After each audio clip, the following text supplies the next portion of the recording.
যদি সঠিক নিয়মে আপনারা 3টা কাজ করতে পারেন তাহলে আপনারা স্বপ্নের দেশে যেতে পারবেন। ইউরোপ, আমেরিকা যে কোনো দেশে আপনারা যেতে পারবেন।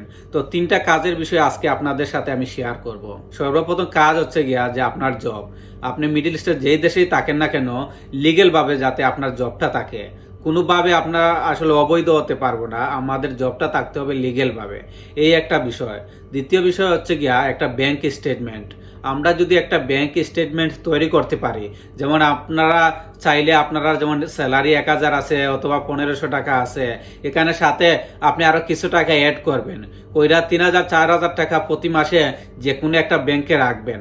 রাখার পর সেখান থেকে আপনি 1000 অথবা 1500 টাকা ইউজ করবেন। এভাবে যদি আপনারা 3 মাস অথবা 6 মাস যদি রাখতে পারেন, তো একটা ভালো একটা ব্যাংক স্টেটমেন্ট তৈরি হয়ে যাবে। তৃতীয় কাজ হচ্ছে গিয়া আপনি যদি 2-3টা দেশ যদি আসলে ভিজিট করতে পারেন, যেমন জাপানে ভিসা দিচ্ছে, তুর্কি আসলে ভিসা দিচ্ছে আমাদেরকে, তারপর আপনার সাউথ কোরিয়া, এরপর আপনার আসলে সাউথ আফ্রিকা।